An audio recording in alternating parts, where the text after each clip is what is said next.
Okay, can I start? Okay, so the window washers have arrived just in time for my speech. So if you hear a noise, it's my windows. Anyway, my name is Lesley Block, and I am part of Home on the Hill. I'm vice chair of the board, and I'm the artist that runs the art expression program, and I also help with the support group. My story really is about convergence. Home on the Hill supports people that suffer from severe mental illness. And they also take a lot of care of the caretakers, which are usually the parents or grandparents. Approximately 5,000 people in Richmond Hill have severe mental illness, such as schizophrenia or bipolar disorder. People with severe mental illness unfortunately live on the streets, are in prison, and if they're lucky, they're staying with their parents who are often elderly or their grandparents. There usually has to be a crisis in order for people to be admitted into hospital. And it has to be a major crisis involving the police. As a matter of fact, the police can come several times before the person is actually admitted into hospital. Many patients with severe mental illness have little insight into their condition. This is actually one of the symptoms of their condition. So they don't take medication, they don't go for treatment, and the caretakers, the people that are looking after them, feel helpless and hopeless. I was born in South Africa under the apartheid regime. I was born into a middle-class Jewish family, hardworking family, and we lived in a suburb which had very few other Jewish families. My education was a Christian education, and I was the only Jewish kid in my class. As a result, I was subjected to a lot of bullying. And this bullying, I used to come home to my parents crying, and my parents would tell me to fight my own battles. So I must say that I think this background prepared me for nursing. I went into nursing when I was 17 years old, and the system in South Africa was very regimented and very abusive. And out of 500 of us that started, 50 of us finished. So eventually I got my training as an RN. We came to this country in 1987 with my 2 children. And, I've skipped a whole part of my upbringing. I married my husband when I was 21. I met him after 9 days we got engaged. And 2 months later we got married. And I think we're kind of in about our 43rd or 44th year of marriage. After the birth of my first child, I got severe postpartum depression. In those days, nobody knew what it was. And I thought I was the only mother in the whole world that was experiencing this. So we found a psychiatrist. We went to the psychiatrist, and I'm sure many mothers that have been to psychiatrists with their children can identify with this. I gave him my symptoms, and he told me that I was reading out of a book. And then decided that he was going to prescribe some terrible medication to me that just made me sleepy and foggy, that I could hardly even deal with my newborn. This lasted for 3 years. I threw all the pills that they gave me in the garbage. And I managed my depression on my own with my small child. And once again, I had to fight my own battles. We left South Africa in 1987 with our 2 children, and we left all our family behind. Once in Canada, I continued my nursing profession.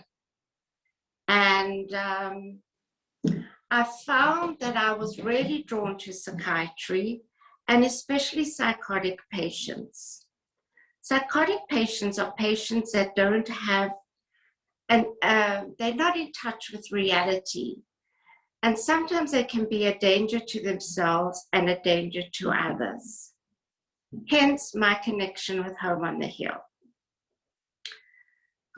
I always had a passion for arts and crafts, and I'm going to show you some South African arts and crafts. There are people in South Africa that are so creative and so very colorful. So I'm just going to show you 1 or 2 pictures. I found these crafts in a store on Queen Street. So here I go.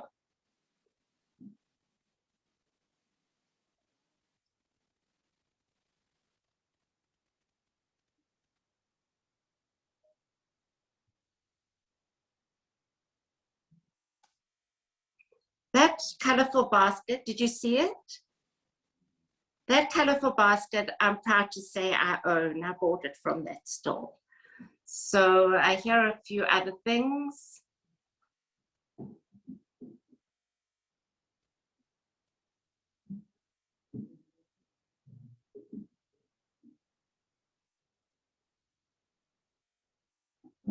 As you can see, things are very colorful. And if you look behind me, I've got all my African arts and crafts.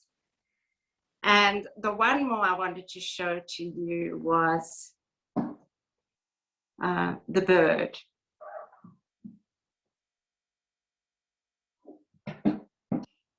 So I have all of those things in my home. I've got a lot of those birds that are made of wire and beads. They're all hanging on my fence down by the ravine. Anyway, about 10 years ago, I was in Cover Notes, and a woman, lovely woman, came up to me, and she said she was going to be doing art classes at Cover Notes. I had been too busy between nursing and raising my children. I had been way too busy to even look at my own creativity. So I began these art classes, and I found that all my built up frustration of not being able to be creative all came out on the canvas. And I've been painting ever since. And I must say, it really has helped me through the pandemic.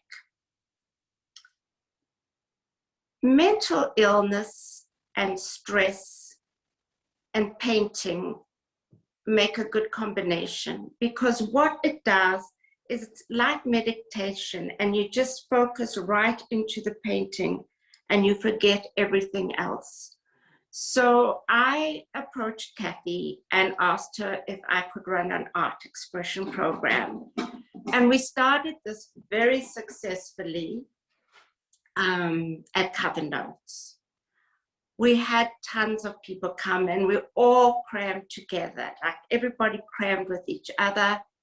And we had wonderful, I facilitated wonderful classes there.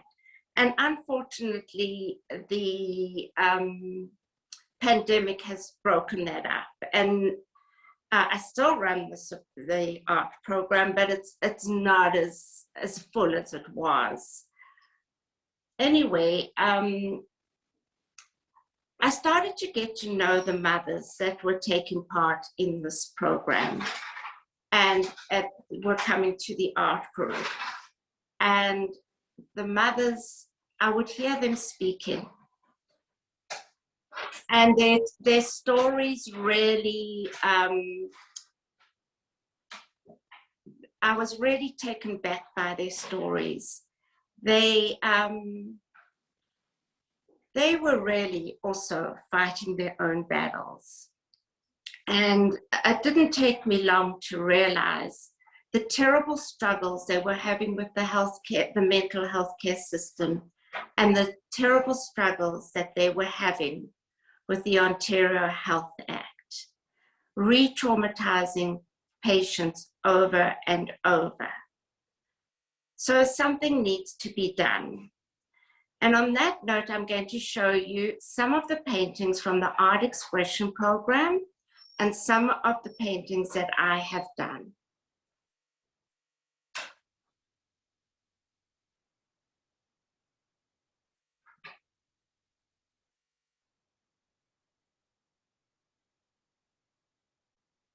When this participant came to the Art Expression program, the one that you've just seen, she could only draw lines. She had no idea how to paint. So I'm really proud of what she's done.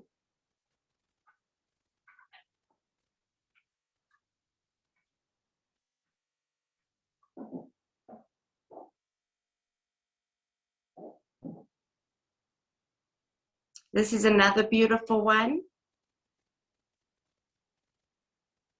And I've got one more to share.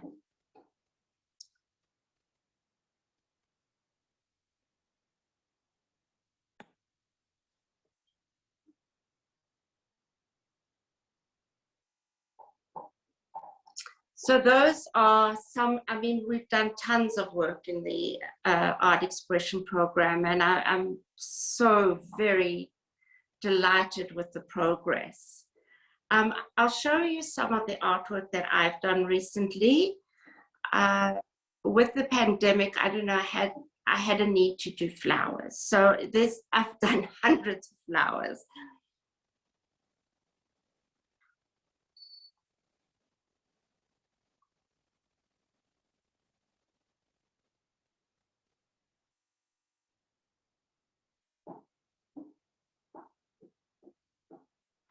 That painting was done with a knife and not with a paintbrush.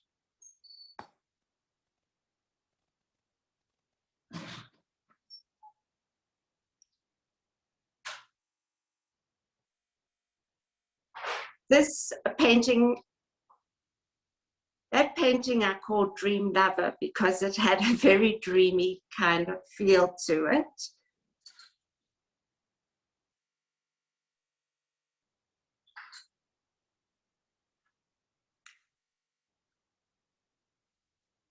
This painting I did about a week or two ago. I've been walking the Saigon Trail for the whole of winter. And that picture was based on 3 trees that I saw on the Saigon Trail. Are there any questions?